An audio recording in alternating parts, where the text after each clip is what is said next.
Sounds great. In case we want to use this. But I mean, yes.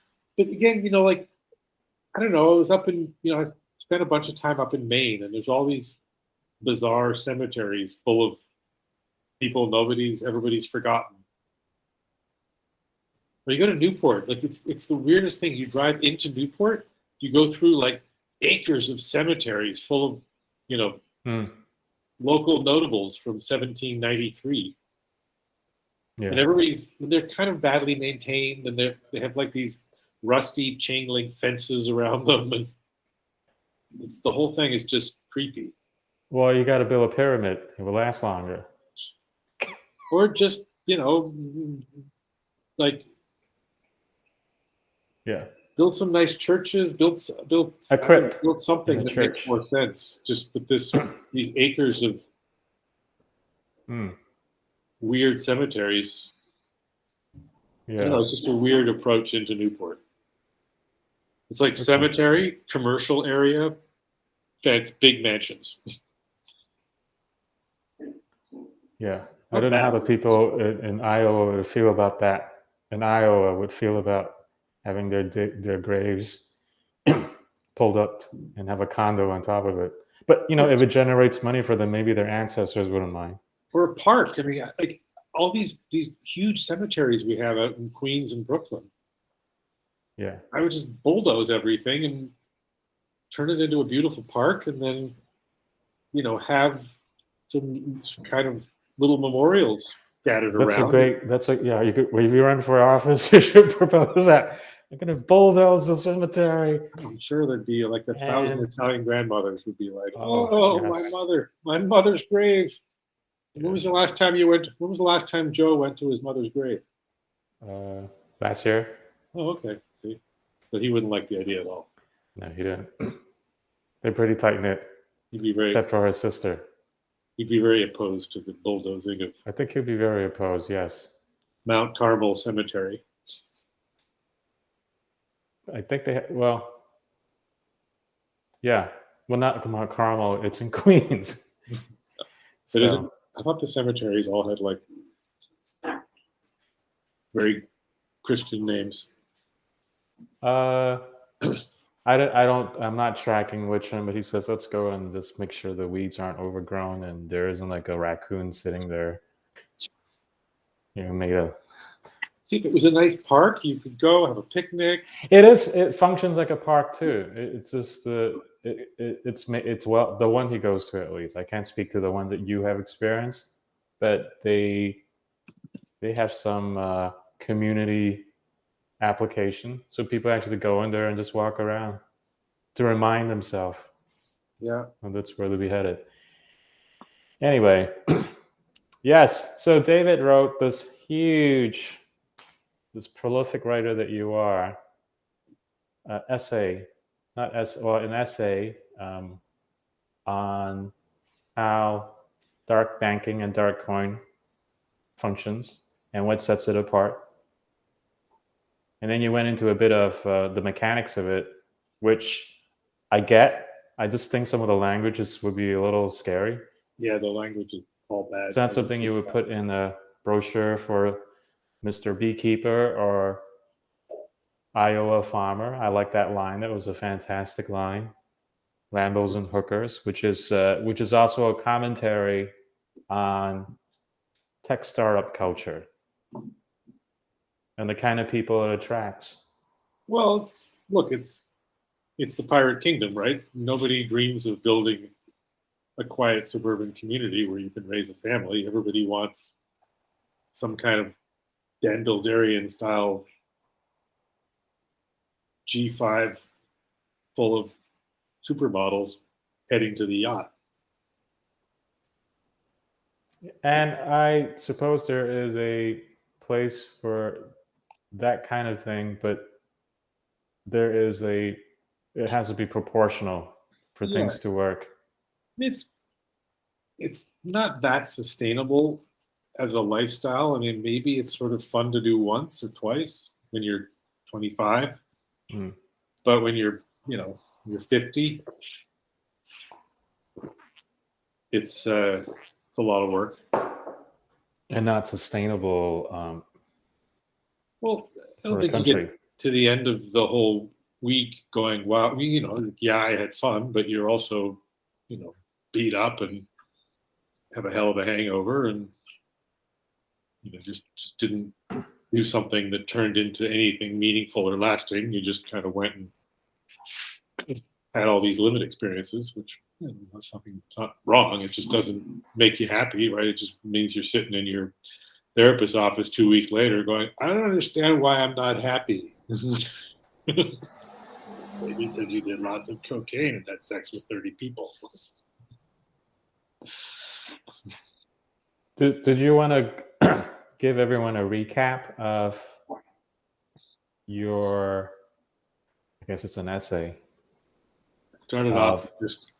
Well, here's what happened: is I was watching Tucker Carlson, and then he had this Bitcoin guy on, and he was like, "Bitcoin's the future. It's the hedge against inflation. You need to buy Bitcoin." And I was like, "What? This doesn't make any sense."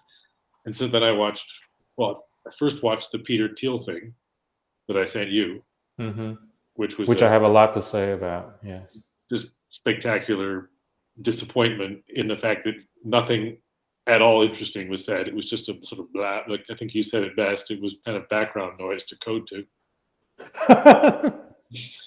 But he said some things interesting. Nothing. He touched on something. He corroborated what you said. So you had the idea that when we do our Darchworld project and it becomes bigger, that being incorporated in it may not be such a good idea. And he said that in his because he said that that's really like saying, that's really raising your hand and saying, "Hey, fiat people, I'm over here. Now it's me. Shoot me, come in, molest me every April 15th or however early you got to report your tax." So that was interesting, but he didn't follow up with like what's the best entity for I don't. Well, I mean, he said, "Look, I'm good at defining the problems. I don't know what the answers are." Oh, good Lord. Okay, you know how I feel about that. It's like, okay, well, then, then good for you.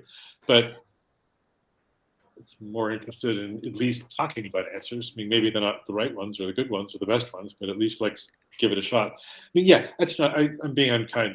The reality is, he did that thing he said right around the hour mark, where he talks about the e-gold people back in 2000 that were trying to create a decentralized version of a central bank or a global currency, and essentially, they're a little crooked, they're a little disorganized, technology's not there. Well, they're also the kind of the people you mentioned, the Lambos and the hookers type. Yeah, sure. I mean, yeah, yes. I also think it's the rainbows and unicorns crowd, because at some point you must govern, right? I mean, you can't just.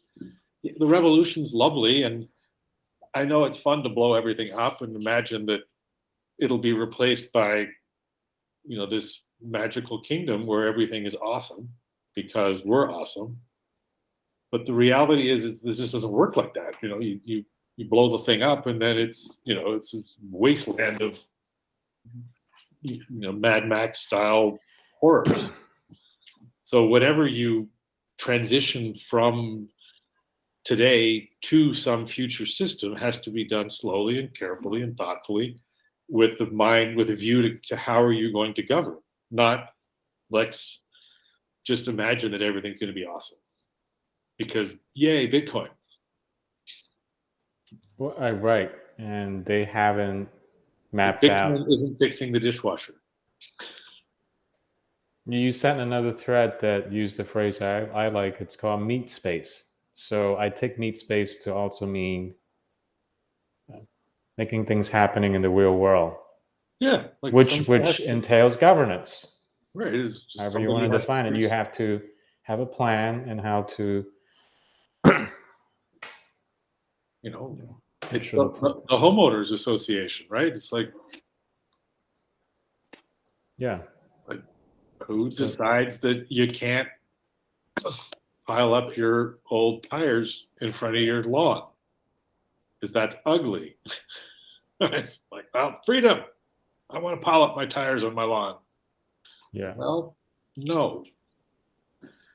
And, these are old problems. These aren't new problems, right? So Bitcoin isn't like this magical thing that makes everyone, it solves all the problems.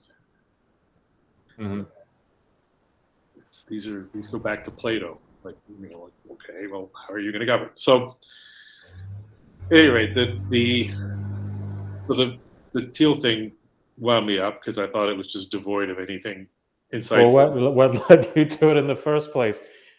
I don't know. YouTube suggests these things, and I was like, oh, look, that could be interesting. And so I sent it to you, and I watched it, and then I woke up this morning and put on the Tucker Carlson from last night, and the Bitcoin guy was there, and then that really riled you up, and it got you like starting to type. I see that it just Bitcoin was going to solve inflation. Between that and Theo, I will.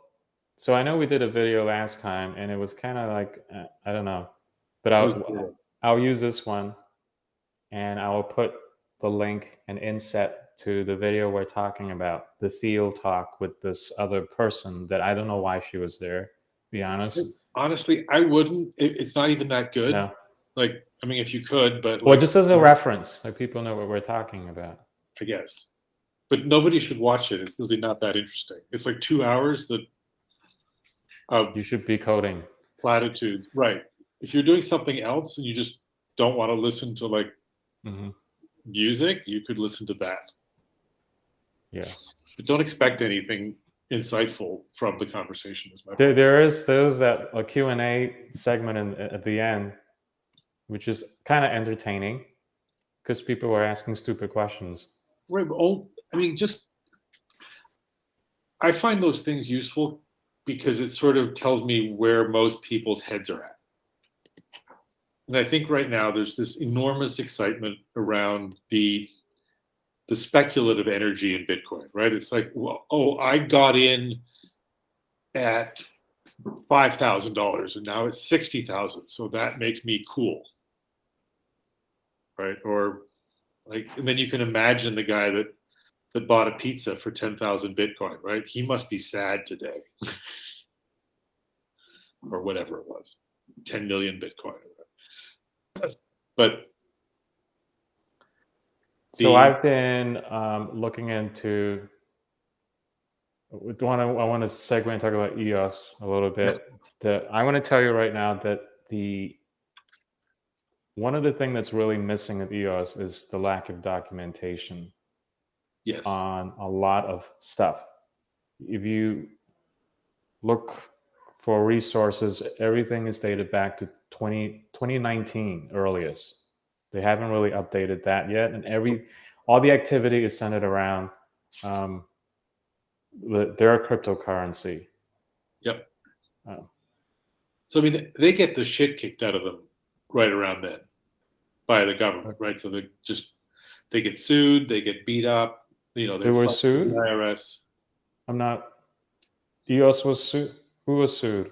The government comes after them and says, "Hey, and so they have to go and spend an enormous amount of money trying to essentially fight the state and a lot of other regulators who don't want them to succeed." Okay. So I think it just gets wearing because every time they try to do anything, they get slimed. And so people, they can't hire anybody. The kind of people they are hiring are the sort of bandits because the people who are there to, because they pretty much don't have the best reputation, so they can't really get other good jobs. So they kind of do this as a way to sort of transition from, one dubious enterprise to another. And so they just have trouble retaining staff. And then they just, these problems kind of compound because like nobody wants to go work for a place that's being sued by the SEC and the IRS because you're like, whoa, that's like, Wait, especially if EOS you have is I some this is choices, news right? to me. You're saying EOS has some legal Had entanglements? they Had. got through it all now. That's why everybody's sort of excited about them again, because they finally put all that stuff behind them,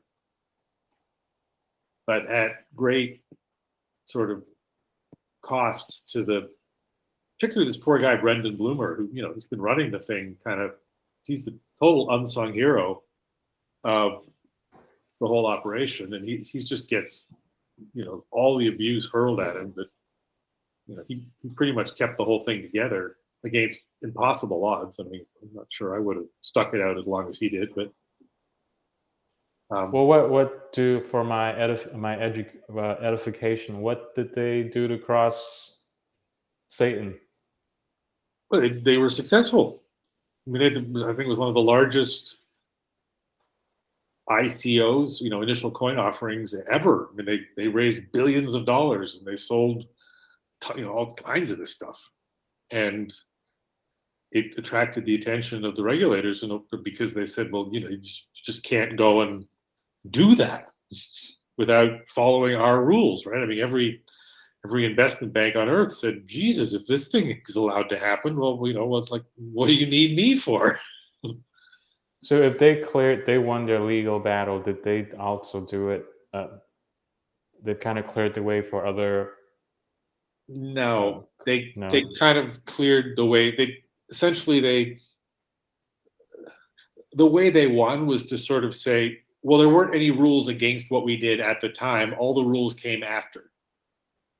Okay. And the government had to say, okay, well, you can get through, but nobody can ever do this again. So what would happen if we build our currency on EOS, a dark coin on EOS? What would we run into the same issue in the future if we blow up? I don't think so, for two reasons. One is we're securitizing. All we're doing is tokenizing assets, so it's a little bit different than creating something out of thin air. And secondly, the goal in this would be to sort of govern EOS better and ultimately become the home for future EOS token holders.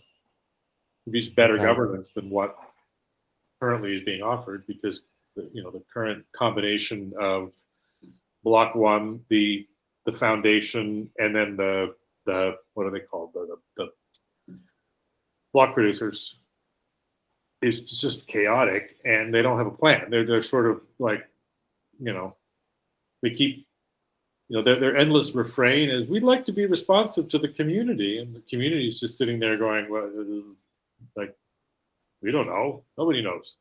Can you can you explain the difference between a token and a coin? Or the coin is, technically there isn't much of a difference. It's really just, or technically there's a difference. Functionally, there isn't much of a difference. But technically the coin belongs to the blockchain, whereas the token is an additional kind of cryptocurrency that gets created based on some other thing and that uses the blockchain in order to do the accounting. So, like Ethereum uses the Ethereum blockchain. It's if you mine Ethereum, doing Ethereum things on the Ethereum blockchain. Okay. You mine Bitcoin, doing Bitcoin-y things on the Bitcoin blockchain. But Ethereum has the ability to create tokens based on a standard, and those tokens can be, we can call them Tomcoin, and they could just be something you make because you think it would be cool to have Tomcoin. Or you could,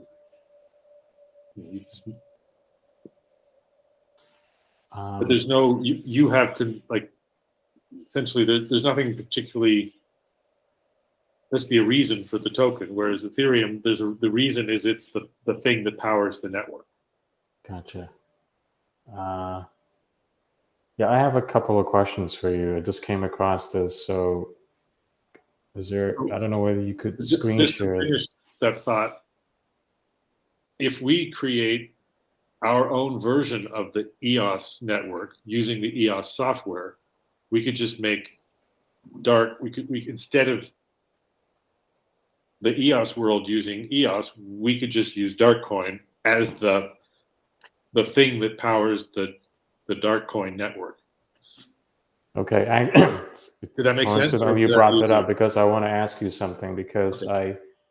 All of this week I've been studying out on IPFS. That's really just one aspect of this, but I want to talk about Darkcoin itself. Talk about your brilliant insight, because I think that was really brilliant. Oh, what insight was that? The one where you're like, all hosting services go away because hosting becomes ubiquitous on the IPFS. I think when we started talking about this, there was a part of me that was still struggling to understand, okay, coin, big deal. All right, whatever. Right. But, you and I were around in the 90s when the web was around and people were trying to figure out, this is cool, what does it do, kind of thing. I feel like we're in that cycle again. Yes. Except the big tech is also wondering too, but it's not what they can do, it's like what they can make sure it doesn't do. So, yeah. But when I've learned about the real power of blockchain and IPFS, which is really the what we were talking about initially, like no one can really touch that. When it goes out there, there's no way, not even the commies could censor you. The only thing I could imagine in meat space is maybe in the future they get so paranoid. I could picture them saying, I'm going to buy up all the companies that produce the end terminals, and we're going to make them in a way that it would be hard for you to... Or you just pass a law that says you can't do that. And, it's a little like the way they regulate the financial system right now, right? It's like, you can either do business in the American financial system or in the non-American financial system. So if you want to live in the American network, you got to play by our rules. So, you maybe what happens is they say, okay, well, nobody can run those nodes. But if you want to run one, well, then, God help you if you try to get on the American internet, because we're going to... So that's a problem. When you run a node, the node is still tethered to some hardware in meat space. We call it meat space. So it's like your laptop or something. Your laptop. So that's why I was saying, there could be complementary, a market that would create new hardware that is suited to this decentralized world. Because right now, what I'm talking to you right now, this thing, I don't know what the stuff they have here. It's tracked. I'm sure a dozen people are watching me right now, watching us talk and observing us. But if there were, you think dozens? I think it's more like maybe one. We have one fan. Probably. Somebody left a comment. But like what Theo is saying, it's just been there've been many. We have been technologically stagnant, because everything now is geared towards surveillance technology. But so we need, I can just imagine if people wanted to, in emerging markets and creating a new type of end terminal and OSs that would help grow D-Web, decentralized web, and D-Apps. So how that would stop some swamp creature from saying, no, you can't have that either. We don't know how to, we haven't quite mapped that out yet. Well, I mean, they would sort of just shut you down, like, just kind of the way, if you want to go do business with Iran right now, you're like, life is hell, right? Could they potentially ban the sale of this new type of D Treasury hardware? Department, I think, publishes a list of people who are, just offside, right? I mean, you become a enabler of terrorism, an enabler of something horrible, and then you get put on the Treasury or international drug trade dude or whatever. They have a variety of things they'll call you, but then they just put you on the list, and then You can just, it's public. You can go look it up on the Department of the Treasury, and it's like everybody's name is there, and and God help you if you're anywhere in the jurisdiction of the U.S. law enforcement, because they'll arrest you. Yeah. Like if you're the Speaker of the House of the Venezuelan National Assembly, right? Who's essentially running all the drug trade through Cuba.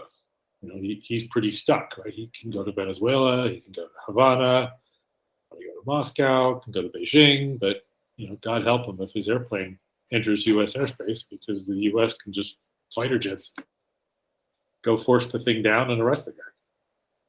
So there needs to be a legal roadmap for this thing to take off too. It can't be decentralized web. All that is awesome, but it cannot be branded and seen like we're trying to escape something. But you know what I mean? It's just going back to what it should be. So no one has the legal roadmap and the what is the socially acceptable roadmap, the social cultural roadmap in place to make what we want to do the norm. It should. That's why I like the IOU mechanism, because it's familiar to everybody, and it's illegal. You can write somebody an IOU, and that's a legal instrument that dates back hundreds of years in our society. Okay. There's no, we're not inventing a new weird thing that everybody has to sort of scratch their head and go, I don't know. Is that one of the ways this SEC is getting into into the cryptocurrencies here? Is that they're saying this thing is not functioning like what it should function in? Well, the big way so the SEC gets in your life because you've sold somebody a security. So if I create a piece of paper and say, Tom, I'm going to start a business, and I'm going to give you, I'm going to sell you a share of my business. I forget the number. I think it's like 400. There's some number of maximum investors I can have before I kind of become a public company. And then once I become a public company, I think it's around 400. But once I get past that 400 person number of investors, I become a public company, and then I'm regulated.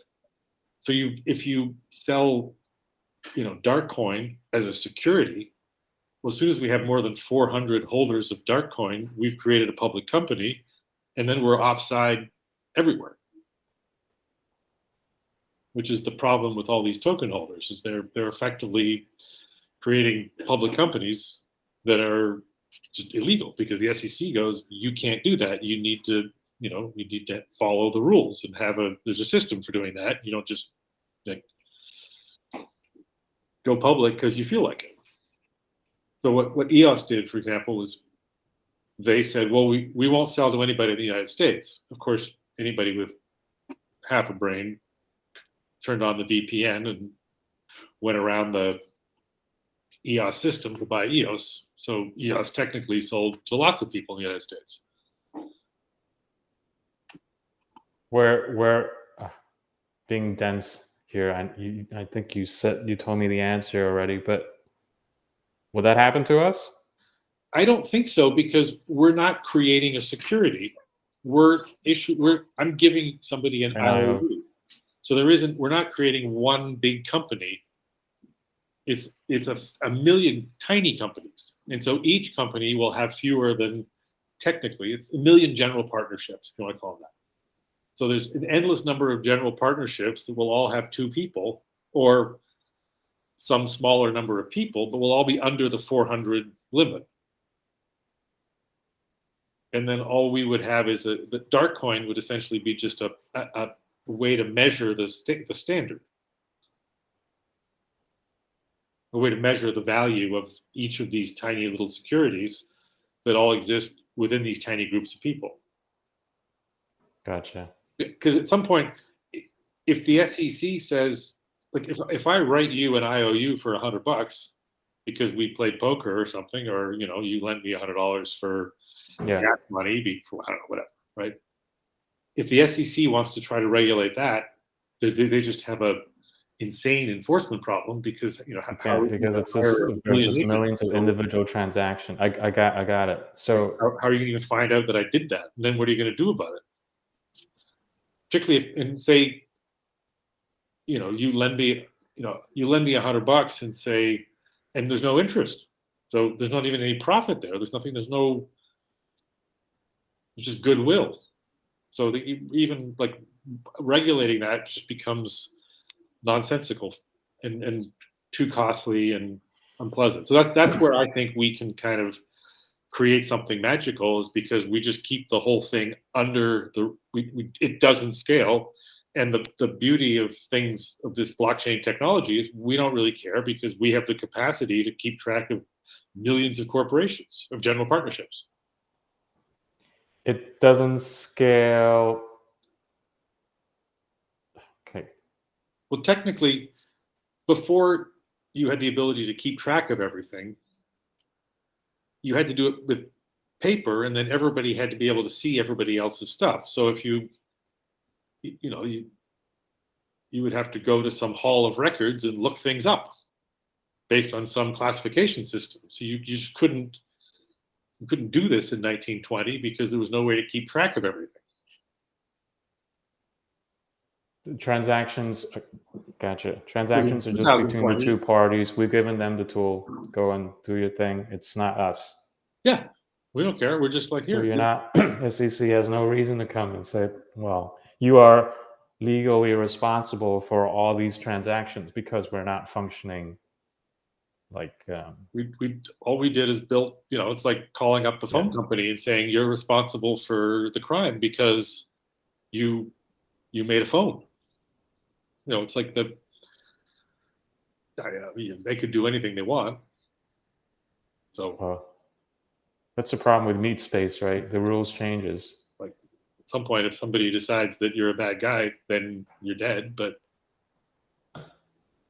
is there a method to screen share something here? Because I wanted to ask you a couple of questions that's related to what we need to do. There was this article I want to put on the screen. It's called,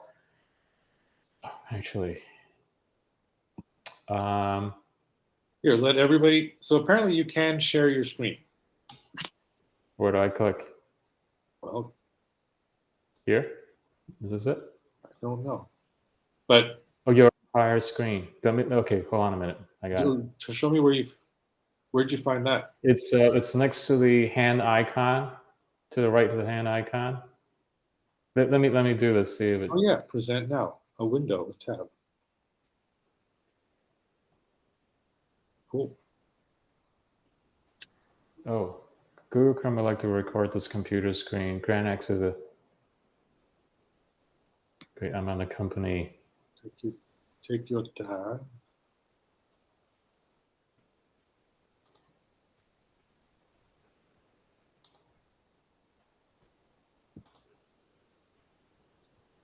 Hold on a minute here. I'm on the company laptop here, so.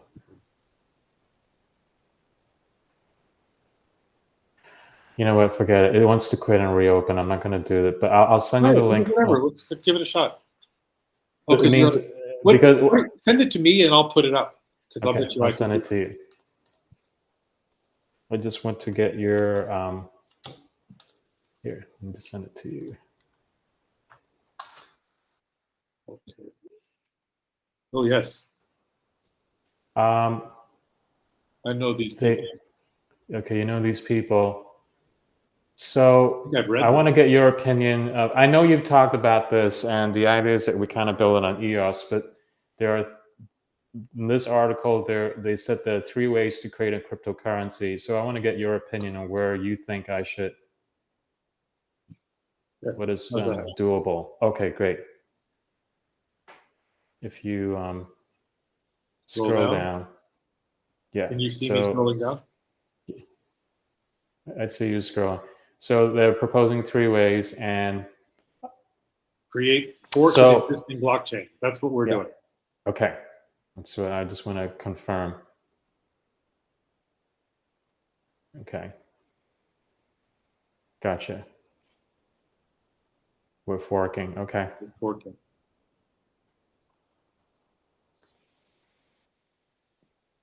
Exactly what we're doing. We're forking EOS to create Darkcoin. Okay. So that's going to be what I'll be working on for the next 2 weeks, in addition to the IPFS. There are two things happening here. First is creating the currency. Yep. And then the other one is this the IPFS, the Interplanetary File System, to migrate all front end assets, the interface, and what you're seeing in the browser there. Yeah. That's. So there are two things happening. The IPFS, by the way, is another emerging market that we didn't talk enough. It's you know more than I do about that right now. That's a big kind of mind expanding.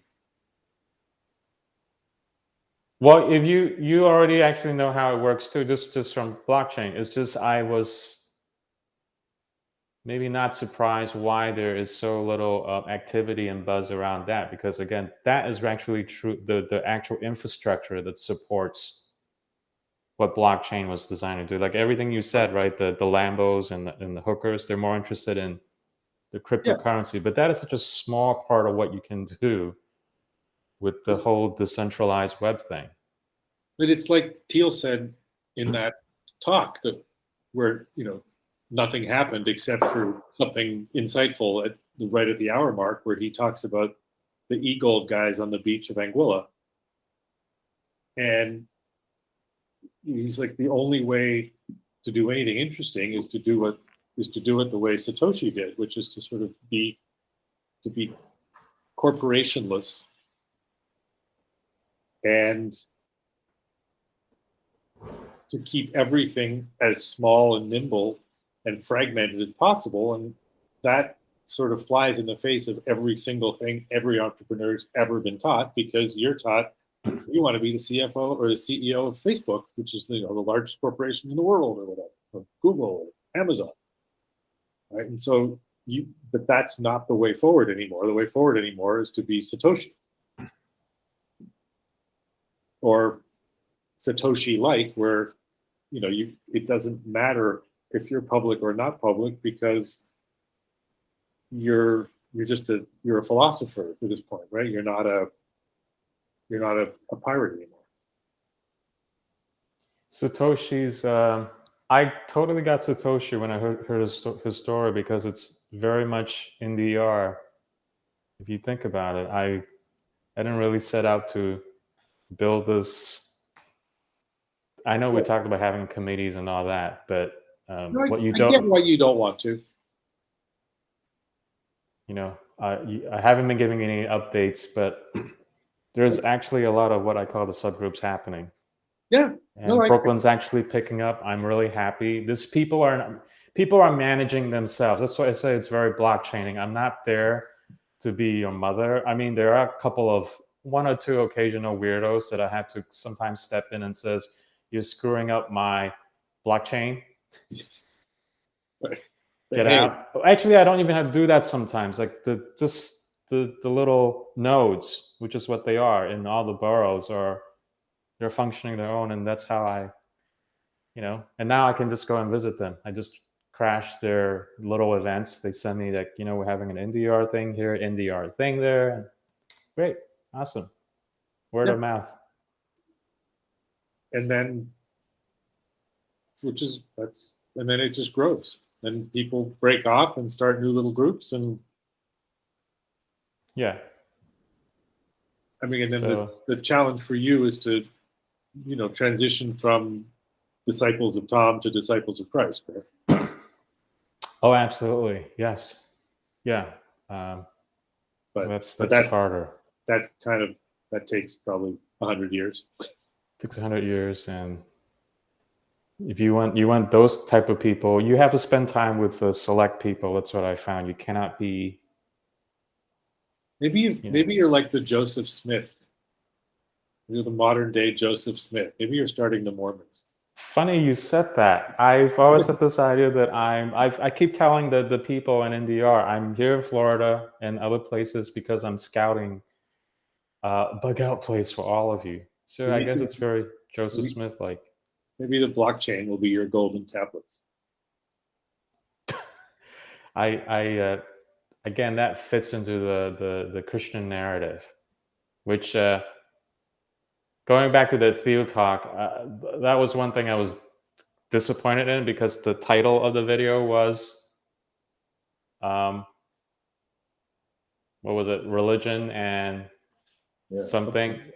Yeah, it billed itself as is talking about technology in the context of his Christianity, or at least that's how I read it, and I didn't get any of that. So. No, well, the thing is, they're very corporate people, so at some point you're just constrained by the form that you live in, and if you want to exit that, then you have to walk away from everything. And I don't think either of those two people in the video necessarily wanted to do that, right? I mean, they're just like, well, he's on the board of Facebook, right? At some point, that's pretty cool. I think he probably doesn't want to give that up because why would you? That's a cool thing to be, interesting. Yeah. And, so like to be authentically,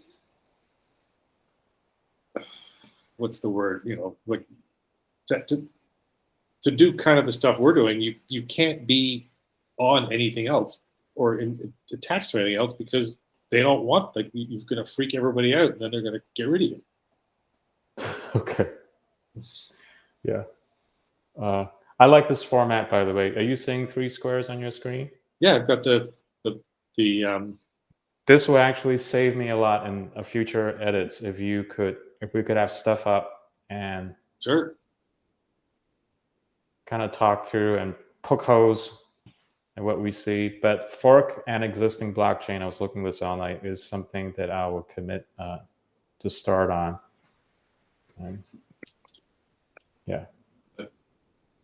Here. So I'll pull up the video so people can see it. Yeah, people could see this. That would save me some editing. Peter Thiel on the Bible. Culture, yeah. A conversation. And now it's going to start talking. Hold on, let me turn this. Make sure it doesn't do that. Stop it. All right. So this is the video. You can go look that up on YouTube. Not hard to find. But so for us, I think the what I was calling Christ coin, I think we call dark coin. Maybe we should call it Christ coin. Just be completely. No. You see, this happens in agency world. You're like one of those. You know who you are like right now. You're like one of the stakeholders in the agency that it's taking a long time to get the stuff off the drawing board, and we start making prototypes, and then as you just come up with new ideas, which is good. We'll just say, well, let's just put this, we'll just write it down, and maybe there will be, we'll save it for another, launch. How's that? No, I don't care. Dark coin's good. Yeah. I think we need to be more, honestly, being a little esoteric doesn't hurt. I think being too explicit is probably not. No, it's not cool, and it leaves nothing to the imagination. And I'm very sensitive to things that you could be cringy or not when it comes out, when it makes its debut. No, I'm not saying, look, you have great, listen, everything we're doing right now comes from your idea. I'm not saying that Christ coin is cringy. I'm just saying. I think Jesus coin is incredibly cringy. And Jesus coin is right up there with Tammy Faye. Like, there's probably a market for that, but it's so cringy that it might be cool. The only thing where you and I may get into a tussle later down the line, because I know that DARK is an acronym for decentralized oligarch. Yeah. Decentralized oligarch. Oligarch. Yeah. But in my mind, I've always read this, and you may not like it. D archangels, it just lends itself to that too. So sure. Oh, great, Jesus coin. What? Here we Jesus coin is a thing. Oh, look at that. go. So somebody Did you already just made find Jesus this out coin. now? Yes, I just looked. See? People like Jesus coin.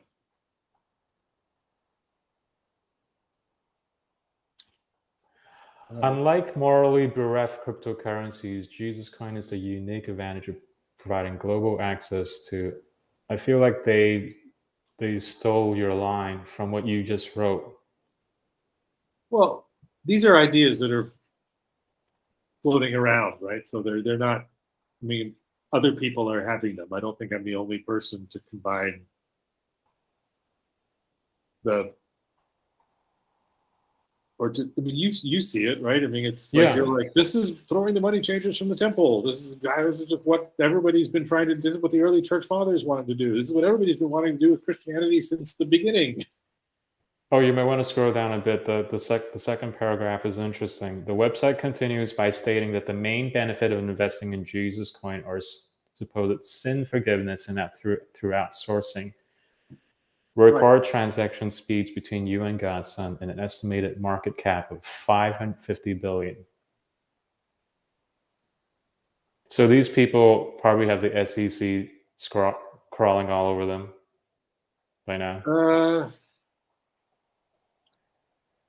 Yeah, but I mean, as long as they're recording,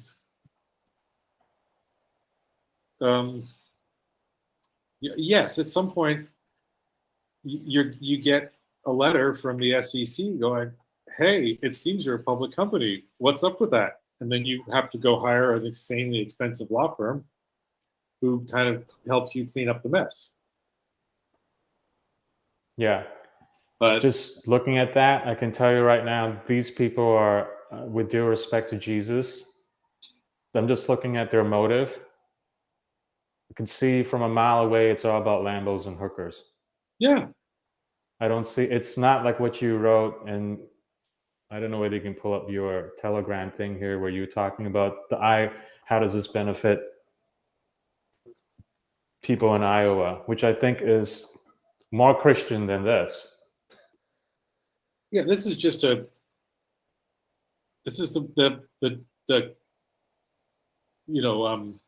crypto version of lighting a candle in church. You know what? I'm going to call this like what it is. I'm going to say this is using the Lord's name in vain. That's just me. Yeah, I agree. Using the Lord's name in vain, you're putting Jesus on it, and no, shame on this guy. But Jesus coin. He's just being a. But yeah, the point is, well, it's kind of like if I said, "Hey Tom, can you lend me $100 because I need to get my car fixed so I can go to work?" That's a pretty Christian transaction. That is absolutely yes. Right? I'm stuck. I need $100. I need to get my car fixed so I can go to work. Whereas if I said, "Hey Tom, can you lend me $100 because I really want to go buy an Apple Watch because I thought an Apple Watch would be cool," you'd say, "No, dude. Like that meant like don't get an Apple Watch." I don't know what you realize what you just said there. This is like landing page magic. It's the stuff we love about because you use like a basic user scenario that anyone can understand. So that whole thing that you wrote me right there could be condensed to what you just said. It just makes perfect sense. Can we like use that as the landing page thing, like to explain Darchworld? I mean, you could have your back end piece for all your I don't think you need the back end SEC people who wants to read what is your dark coin about. Well, here's the dark coin is about lending you $100 to fix your car, not lending you $100 to go buy heroin. That's perfect, right? It's Christian. It's Christian behavior. Like anybody. I think you can work in an ad agency. Yes. Tom, I used to run an ad agency. Oh, that's right. I forgot. I don't like those people. Well, they pay for my dinners, so I like them for that reason. But the thing about agency people is they always try to craft these stories that reflect the common people in the market, but they are nothing like those people. So they create these caricatures to end up creating what they think would Yeah. sell. So it's and with everything going on, right? You with this diversity thing, they would now you have to staff as people of a certain color quota in your car commercial or pickup truck. But does it make sense to have, say, a person from a certain ethnicity driving a pickup truck in Montana? A mixed race gay couple driving Yes, a and Ford make that so F-150. so they're not able, they will never be able to come up with a story that you just told right there. And this is like the stuff that everyone gets. Can I borrow some money because I need to fix my car to get to work? That's like, okay, perfect. Everybody wants to help that guy. Yeah. It's like I know this news story of a guy who like walked like 5 miles to the first day of his job, and he gets there 40 minutes early and sitting outside, and the boss who's in there early walks out and goes, "Hey, who are you and what are you doing here?" And he's like, "Well, this is my first day. I wanted to make sure I was on time, so I started early and I walked 5 miles to get here." And the guy was like so blown away that he bought him a car. Those are the kind of stories that You're amazing. No, those are the kind of story that would explain everything, the mechanics of dark coin, the transaction, and the value, and I love it. I want to read more about how it benefits those meat space situations. Yeah. That's how you rattle the gates of hell, if you ask me. Because that kind of lending is unprofitable. Exactly. Right. And it pisses people off. It pisses the people in the tower off. Lending you money to go buy crap you don't need, that I can charge you 25% interest on that stuff. Right. Essentially, now, if we're successful, we're going to crash the global economy. So maybe that's not cool, but. Can that happen? Well, I mean, no, because just the scale is too big. But most of the Western economy works on consumer spending, and then it's debt fueled consumer spending. So you give people a credit card, you get them to buy more than they can afford. You mentioned something too that needs to be brought up, and I like this whole idea of the Christ-centered idea in what we are doing. So what you're spending on too is important, like you said. Right. Stop buying crap you don't need with money you don't have. Or you go to the temple in Jerusalem and you have to spend something to go in there, and you can only buy from the people, the doves. Right. There was a whole exchange there. You can only buy from those people. Yeah, because you can't buy your dove from the local, the farmer guy that was living outside of Jerusalem. This has to be the special dove or the goat. Right. And there's a whole racket there. It's like it's the same racket where you have to buy the special shirt from, like I got to have my Lululemon. Yes, Banana Republic. Hoodie, you right? can only buy from these. You can probably buy this thing, Amazon special for $8. Why the hell did I buy the $80 one? I don't know. Yeah, idiot. So great. I love it. This is it's a very coherent branding structure. Perfect. All right. Well, good. So you wanted to show me some stuff. Or not. There's nothing to show. You said you had some updates. I was going to show you IPFS updates, but I'm still learning. You have to understand, this is 1991 for me now. 1991, when the web came and I don't know what the hell that thing is. This is 1991 again for me, because IPFS is a very different way of how things are encoded and uploaded to this thing. It's not how we've been doing it for the last 20 years, which hasn't really innovated. And it's so interesting when you look underneath the the interface is basically things like what Peter Thiel has said, hasn't really moved much. Things just consolidated into these giant Well, things, and it moved away from what the visionaries would think, proposing in the early 90s and late 80s, that what the web was actually to break us free from these things and let every human being be their own sovereign in seeking knowledge. And that's what it was. And then it fell off the rail completely because, people wanted to make a buck really quick, and they figured out how to consolidate these things.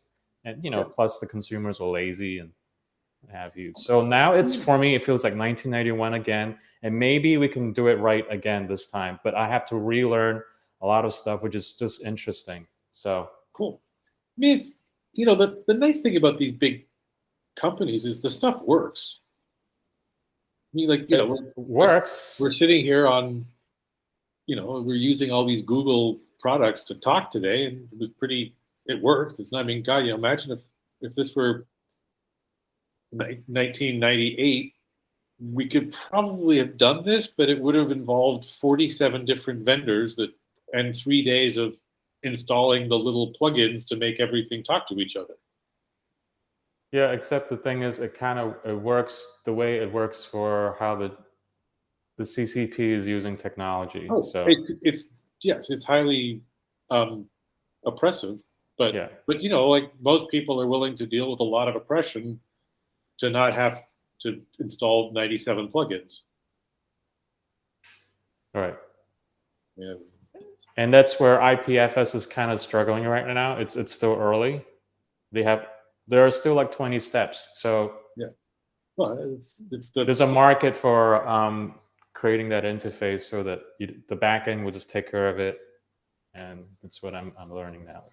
But that's where nobody's really figured out how to compensate people and how to create incentives for people to build all that technology. That's the other thing too about. If you look at the pricing structure for the IPF, there are only a handful right now. IPFS, like the one that Draper Associates, Tim Draper is Right. backing right now. I'm wondering how are you gonna? I don't know how they're gonna scale that. It's not necessarily profitable because it's not what. For you to be profitable, you need to have some control. Yeah. In the traffic, so I don't think they've quite figured how they will do that not yet. To start a whole new topic here, but I think the idea of profit kind of goes away in a more mature blockchain world, and you just end up with stability is like less inflation is where because if you just look at I don't know, just pick a house, right? A house it's that kind of somewhat dopey thing where they say a Bitcoin is worth 1 Bitcoin. Like, what's a Bitcoin worth? It's worth a Bitcoin. So if you just pick a house is a house, and the price of the house reflects either an appreciation or some kind of inflation on the other side in the underlying asset prices. So if the blockchain world that emerges maybe hundreds of years from now, there's no more profit. All there is protecting the value of your asset from inflation. And then you can make money by kind of but through innovation. But nobody's figured out a good way to reward people for innovation that's not corporate profit. Yeah. So it's the Patreon world where people just get donations, right? There's like, I mean, is that the future where everybody just has a GoFundMe and then you kind of sit there and people give you money because you did something cool? Well, that seems a little weird, but. So what you described is something that could potentially keep IPFS from not growing, because it's if you look at it, you won't really know how to scale that as a money generating thing, besides being altruism and Well, it's the mess that EOS is in right now, right? Where they're sitting on this big pile of money that they want to go give to developers. And they created that Pomelo thing, which is this kind of crowdfunding mechanism where the community judges the products, and then they, have a quadratic voting system that increases the amount of money based on the number of people that vote for the, so this very confusing, somewhat arbitrary system that probably rewards hype way more than success. So that's the sort of big, maybe that's the thing that we want to think about is how to reward innovation. Yeah. Outside of the corporate profit structure. And and where IPFS can fit into that, and and to be fair, you're right. Things like new technology need to be invested in and capitalized. Like you said, there has to be incentive there for it to grow, and it can't be just on, I want to save the world kind of thing. The orders in our Darkworld, the various orders become investment houses, right? I mean, it's like kind of like Venetian commendas. I don't know how familiar you are with how the Venetian system works, but essentially it's all going to be equity-based investments where you sort of like get something gets cool and something gets used, and then there's like I could see a revenue stream maybe from, I don't know. I know transaction fees are kind of lame, but you wouldn't mind if you paid a small sum to an IPFS gateway to, say, take care of stuff for you if you don't want to bother with that. Is that scalable quickly? I don't know. Yeah, I mean, I think we get into the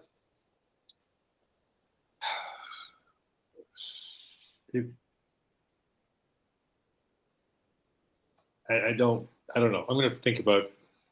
Yeah, it's kind of the nonprofit model where you should give this guy some money because he did something cool, and I think in a lot of ways a suggested donation and then creating a culture around meeting that suggested donation would function, right? At some point, if you said, "Look, I built this tool," like that's in some ways a way that you and I could make money, right? But maybe we just do this, and we say, look, everybody should. That's one way I was thinking that Darkworld could also is really improve on the front end access to the IPFS world and the blockchain world. That is one way of doing it, and that wouldn't be so swampy.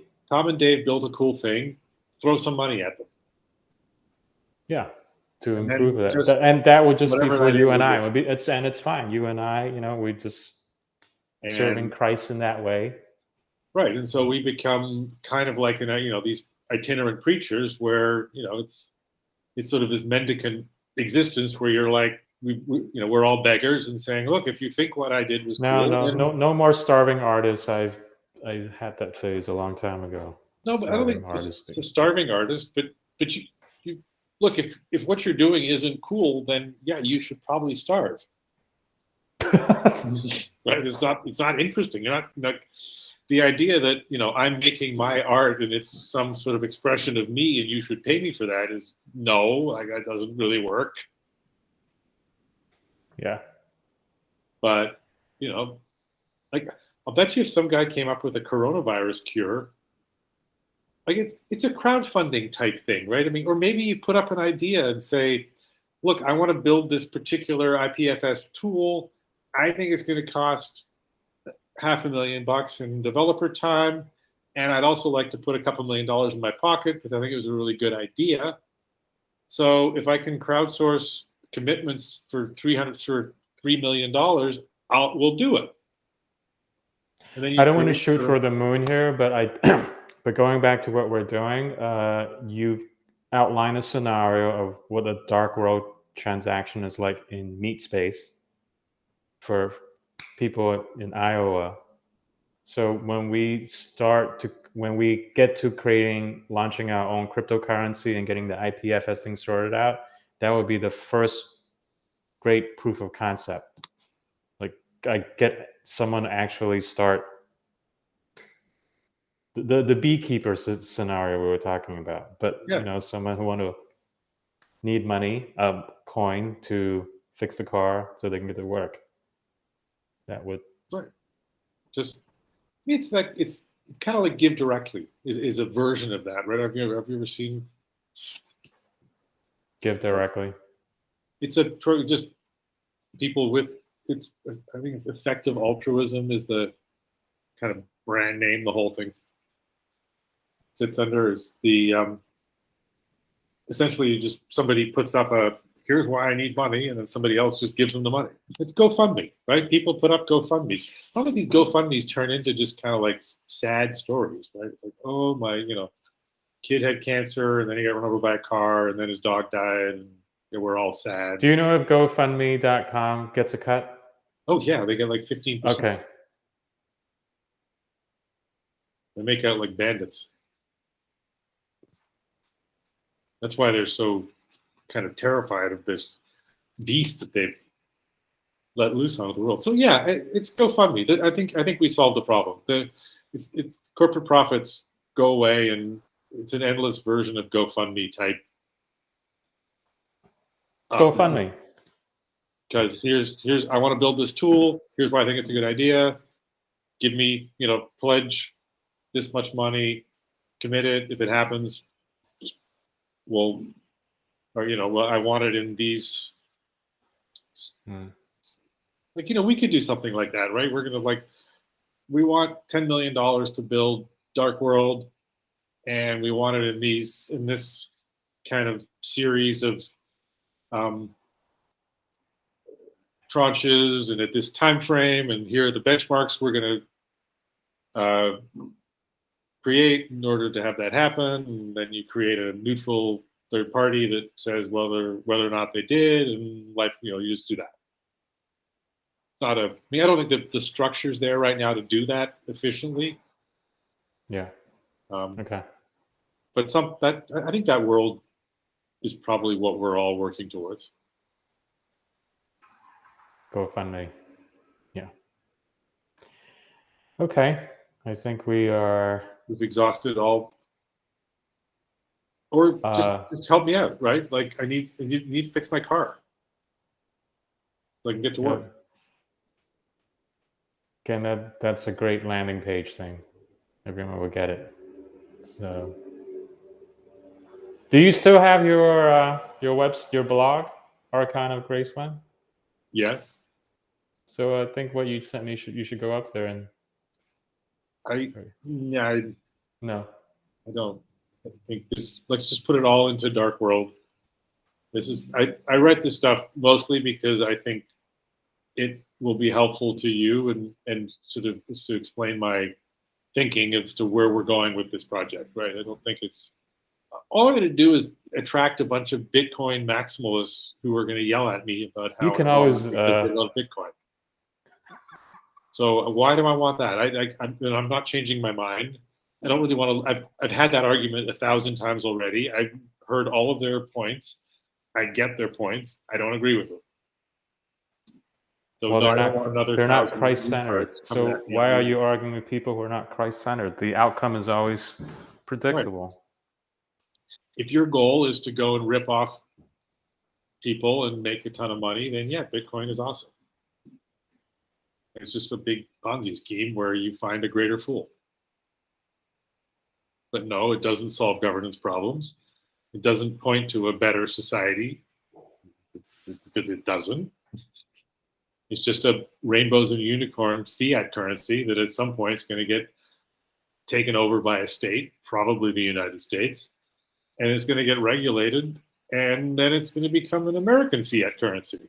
And then the Americans are going to go, well, we already have a fiat currency, so why do we have a second one? Let's kind of just grind it into the dust and make it go away. And that's that.